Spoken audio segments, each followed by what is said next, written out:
Assalamualaikum warahmatullahi wabarakatuh. Jumpa lagi dengan channel Sri Rindu Surga, guys ya. Aku mau menyampaikan ya di sini tentang akidah antara agama dan filsafat ya. Buku ini adalah karya dari beliau Dr. Musa Subaiti ya. Nah, aku mau bacakan ya, guys ya. Dalam perjalanan pemikirannya, manusia mengenal dua bentuk hidayah, dan jika para pengkaji berusaha untuk mencari bentuk ketiga, niscaya mereka tidak akan menemukannya dan tidak pula menemukan jalan yang bisa mengantarkan mereka pada sesuatu yang baru. Sejarah agama-agama telah mengungkapkan kepada kita secara gamblang bahwa aliran-aliran dan agama-agama mendasarkan ajaran-ajaran dan prinsip-prinsip yang bertujuan untuk menyempurnakan jiwa manusia pada sejenis ketundukan. Agama keberhalaan yang memiliki ciri kebersahajaan dan primitif mengalir ke dalam jiwa dari saluran-saluran yang sangat halus. Jiwa yang bersahaja tidak menjadikan keraguan sebagai pintu masuk menuju keyakinan, sebab jiwa manusia selalu dalam kondisi yang berubah, lemah dan kuat, gairah dan lelah dan kegelapan, dan penyembahan berhala. Pergolakan dinamika hidup berkembang dan terus meningkat, di mana kelemahan, keletihan, ketidakbergairahan, dan kebodohan menjadi satu-satunya santapan yang lauk pauknya adalah mitos, dongeng, khurafat, dan taklid yang di dalamnya terkandung hal-hal seperti rasa takut, aman, keputusasaan, harapan, ketentraman, dan kesombongan. Agama keberhalaan menanamkan ajaran-ajarannya, menyodorkan perbendaharaannya, dan menyuapkan santapannya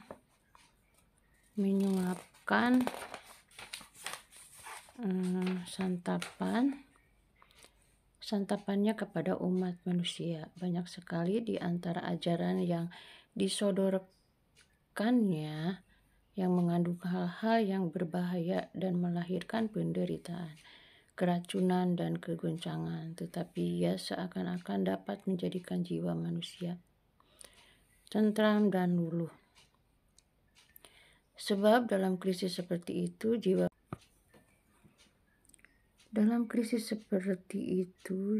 manusia merasa tentram dengan menyembah kekaburan, dongeng-dongeng, dan perdukunan. Ia menggunakan kesempatan pada saat manusia berada dalam kebodohan dan ketidakpastian. Ya guys, di sini juga hal yang sama berkembang pula di bagian dunia padat penduduknya, karena agama merupakan ultimate concern bagi manusia. Dialah yang mengatur kehidupan spiritual dengan sistem yang di dalamnya terdapat berbagai kerancuan dan kecentang perenangan. Tetapi orang-orang yang memegang kendali opini umum dan pengambilan keputusan memang menjejalkan kekacauan tersebut dan bahkan menggunakan kondisi buruk tersebut untuk semakin menambah beban umat, agar mereka bisa mempertahankan kekuasaan mereka atas orang banyak.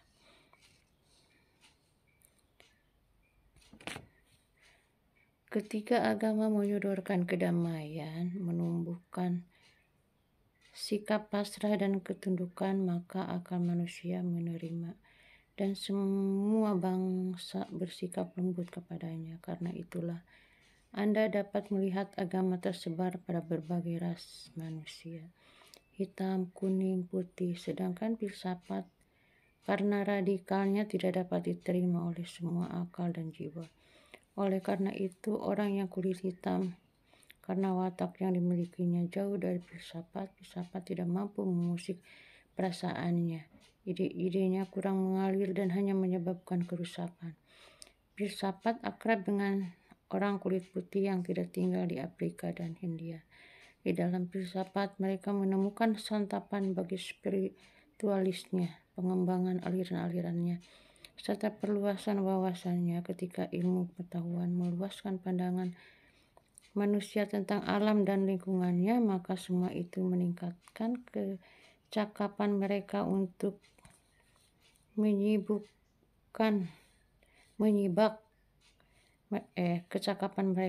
menyibakkan rahasia-rahasianya.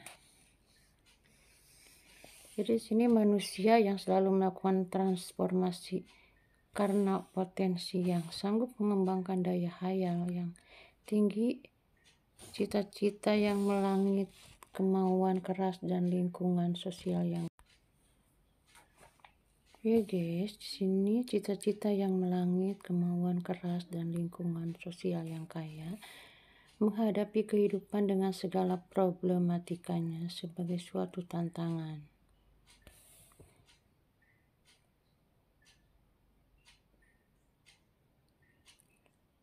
Sebagai suatu tantangan baik problem kejiwaan seperti ateisme dan keimanan, ketundukan dan kegelisahan maupun problem ekonomi seperti kaya dan miskin. Persoalan-persoalan ekonomi telah menguasai jiwa manusia sepanjang hidupnya dan tidak mungkin dapat dihindari selama manusia memiliki insting, keinginan, dan ambisi. Demikian pula halnya dengan persoalan politik. Masalah inilah yang kemudian menimbulkan pemberontakan, mengorbankan pergolakan pertumbuhan darah, penghancuran kebudayaan, sehingga dibutuhkan renovasi, rekonstruksi hanya untuk memenuhi kesenangan suatu bangsa yang rakus atau ambisi suatu umat.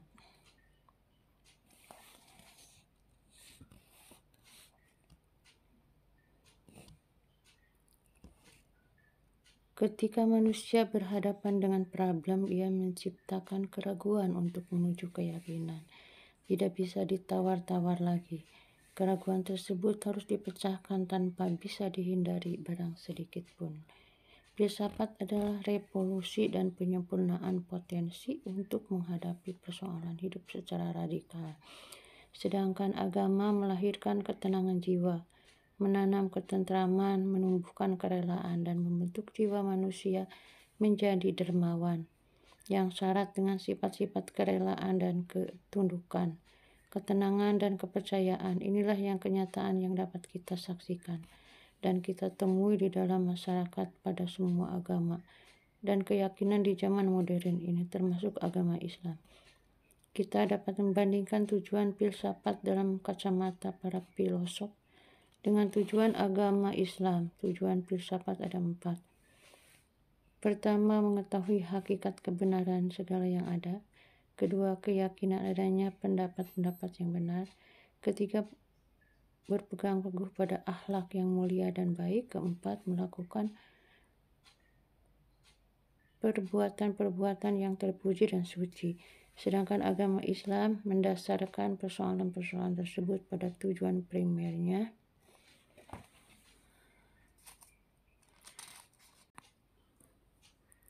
Tujuan filsafat ada 4. Pertama, mengetahui hakikat kebenaran segala yang ada. Kedua, keyakinan adanya pendapat-pendapat yang benar. Ketiga, berpegang teguh pada akhlak yang mulia dan baik. Keempat, melakukan perbuatan-perbuatan yang terpuji dan suci. Sedangkan agama Islam mendasarkan persoalan-persoalan tersebut pada tujuan primernya.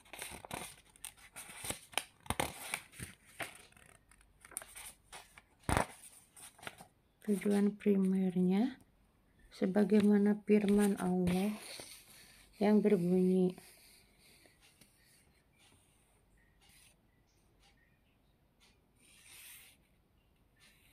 akan kami perlihatkan kepada mereka di ufuk dan di dalam diri mereka kekuasaan kamu, sehingga nampak jelas baginya bahwa agama adalah benar-benar dari Allah. Tidakkah Tuhanmu sebagai penyaksi atas segala sesuatu? Tidak ada paksaan dalam beragama. Telah jelas perbedaannya antara yang baik dan yang buruk, antara kebenaran dan kesesatan. Quran Surat Fussilat ayat 41-53. Jadi di sini Rasulullah Shallallahu Alaihi Wasallam berkata, agama Islam diisi dengan akhlak yang mulia dan sifat-sifat yang terpuji, dan sesungguhnya orang-orang yang beriman dan beramal soleh termasuk sebaik-baiknya makhluk. Inilah beberapa contoh yang dapat kami kemukakan ke hadapan para pembaca, agar pembaca dapat membaca ayat-ayat Al-Quran yang mendorong manusia untuk berpikir tentang alam, lingkungan hidup, dan ruh, dan ayat-ayat mendorongnya untuk berakhlak mulia, mengerjakan amal soleh, dan berkeyakinan yang benar. Islam menyodorkan ketentraman dan mengajari manusia untuk berpikir radikal dan memecahkan keraguan, dan dalam kerjanya Islam menempuh dua jalan sekaligus dan mengajak untuk menempuh dua jalan tersebut, sebab Islam berusaha menjelaskan konflik pemikiran yang selalu diupayakan oleh agama dan filsafat. Islam menjelaskan munculnya alam semesta dari Allah, hubungan masa sekarang dengan masa lampau, kejadian manusia dan kebebasannya, interaksinya dengan sesama manusia, dan tentang asal serta tujuan hidupnya. Untuk merealisasikan tujuan tersebut, Ahlul Bait telah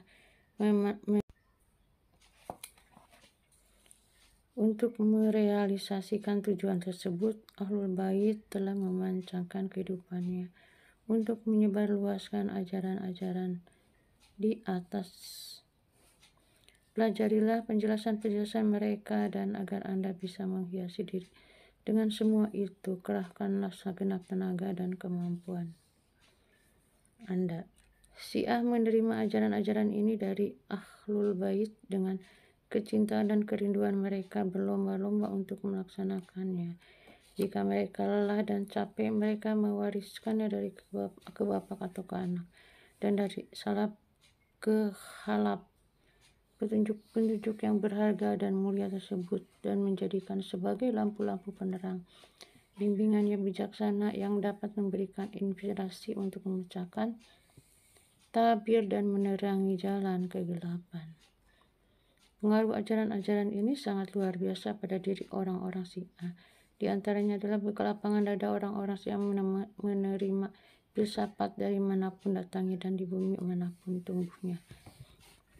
Hikmah adalah milik kaum mukmin yang tercecer, sehingga orang yang membicarakannya tidak akan mengalami bahaya. Bahkan orang yang merendahkan dan menantangnya, berpura-pura tuli dan berpaling darinya, dianggap hina. Hikmah adalah yang tercecer milik mereka sendiri yang harus mereka nyanyikan, kekayaan yang harus mereka cari, dan tenaga yang membangkitkan vitalitas mereka. Pengaruh lainnya adalah menjadikan orang-orang Syiah cinta berkorban untuk menegakkan hak-hak manusia ditetapkan, seperti kebenaran, kemerdekaan, dan persamaan, dan menggerakkan orang-orang Syiah untuk terus mencintai pengorbanan mereka, mempunyai syuhada abadi yang berkorban di jalan ini. Pengaruh lainnya lagi adalah munculnya para pemuka Syiah dalam berbagai bidang ilmu pengetahuan. Di antara mereka terdapat filosof kaliber seperti Al-Farabi, Ikhwan Al-Syafa, Ibnu Sina, Nasiruddin Al-Tusi, Mulla Sandra, dan sebagainya. Di bidang syair muncul nama-nama besar seperti Al-Farajdak, Al-Kumait, Dabal, Abu Tamam, Al-Mutanabi.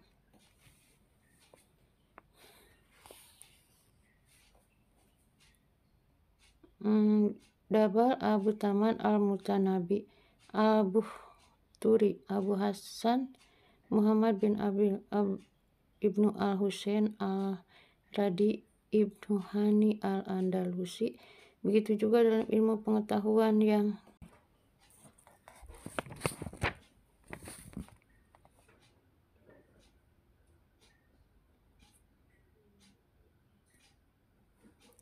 Pengaruh lainnya adalah menjadikan orang-orang Syiah cinta berkorban untuk menegakkan hak manusia yang ditetapkan, seperti kebenaran, kemerdekaan, dan persamaan, dan menggerakkan orang-orang Syiah untuk terus mencintai pengorbanan.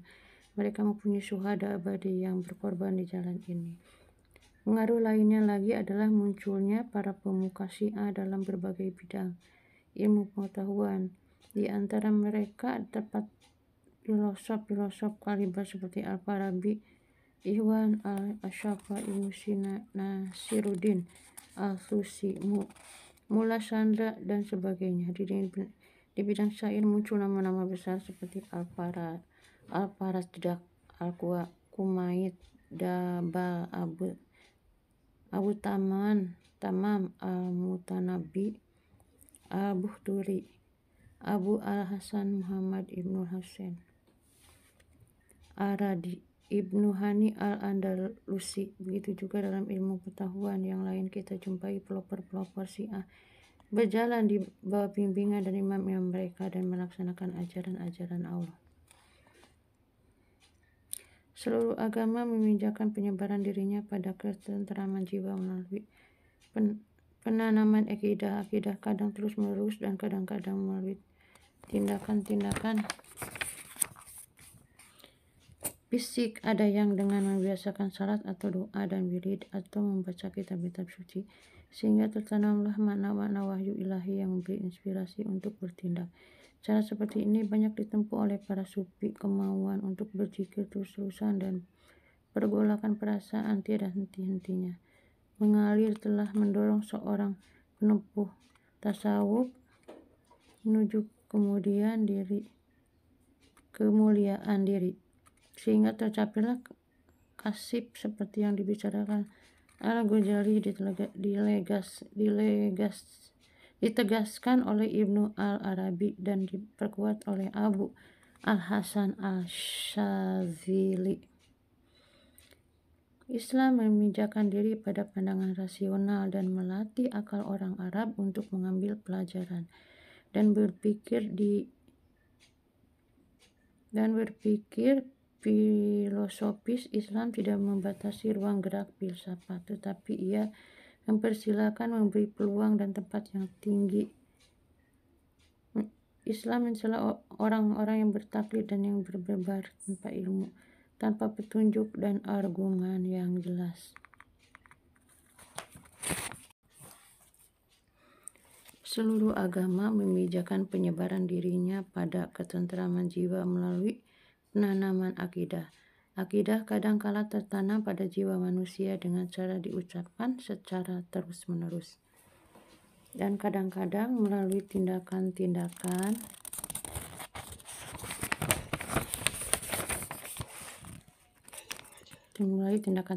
fisik. Ada yang dengan membiasakan salat atau doa dan wirid atau membaca kitab-kitab suci, sehingga tertanamlah makna-makna wahyu ilahi yang memberi inspirasi untuk bertindak. Cara seperti itu banyak ditempuh oleh para sufi. Kemauan untuk berzikir terus-menerus dan pergolakan perasaan yang tiada henti-hentinya mengalir telah mendorong seseorang penempuh tasawuf. Yang tidak henti-hentinya mengalir telah mendorong seseorang penempuh tasawuf menuju kemuliaan diri, sehingga tercapailah kasib seperti yang dibicarakan Al-Ghazali, ditegaskan oleh Ibnu al-Arabi dan diperkuat oleh Abu al-Hasan al-Syadzili. Islam memijahkan diri pada pandangan rasional dan melatih akal orang Arab untuk mengambil pelajaran dan berpikir filosofis. Islam tidak membatasi ruang gerak filsafat, tetapi ia mempersilakan, memberi peluang dan tempat yang tinggi. Islam mencela keras orang yang bertaklid dan yang berdebat tanpa ilmu, tanpa petunjuk dan argumen yang jelas.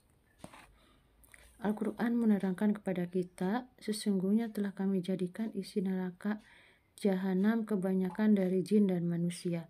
Mereka mempunyai hati tetapi tidak digunakan untuk memahami ayat-ayat Allah. Mereka mempunyai mata tetapi tidak digunakan untuk melihat tanda-tanda kekuasaan Allah. Dan mereka mempunyai telinga tetapi ia tidak digunakan untuk mendengar ayat-ayat Allah. Mereka itu bagaikan binatang ternak. Bahkan mereka lebih sesat. Mereka itulah orang-orang yang lalai. Quran Surat 7 ayat 179. Islam adalah agama terakhir dan Muhammad SAW adalah penutup para rasul. Karena itulah Islam menginterpretasikan alam dengan interpretasi yang sesuai dengan akal manusia. Islam adalah agama terakhir dan Muhammad SAW adalah penutup para rasul. Karena itulah Islam menginterpretasikan alam dengan interpretasi yang sesuai dengan akal manusia. Sekalipun waktu dan tempatnya berbeda, Islam juga menjelaskan ketinggian nilai spiritual seperti ibadah dalam salat, pembentukan akhlak melalui puasa, dan pembersihan jiwa melalui zakat. Islam mewajibkan adanya peraturan-peraturan dan undang-undang yang beradab seperti jual beli, sewa menyewa, perwakilan, pergadaian, dan perbaikan keluarga seperti perkawinan, talak, warisan, dan wasiat. Islam menerangkan peraturan berpolitik dengan menganjurkan musyawarah persamaan hak, kebebasan berpendapat, kritik dan saran, perbaikan serta mencegah kemungkaran. Juga mensyariatkan etika seperti hubungan hamba dengan Tuhan, hamba dengan masyarakat dan keluarganya. Itulah guys ya, aku sampaikan tentang di sini judulnya akhlak ya. Judul bukunya Akhlak Keluarga Muhammad Sallallahu Alaihi Wasallam ya. Nah, tadi aku membacakan tentang akidah antara agama dan filsafat ya guys ya. Ya, mudah-mudahan bermanfaat. Wassalamualaikum warahmatullahi wabarakatuh. Jangan lupa like, komen, dan subscribe serta share kepada teman-teman ya. Assalamualaikum warahmatullahi wabarakatuh. Demikianlah aku sampaikan akidah antara agama dan filsafat yang aku ambil dari buku Dr. Musa Subhaiti ya, karya Dr. Musa Subhaiti. Ya guys, nah mudah-mudahan bermanfaat. Jumpa lagi di video selanjutnya ya guys ya. Makasih. Like, komen, dan share ya guys ya. Wassalamualaikum warahmatullahi wabarakatuh. Salam sehat.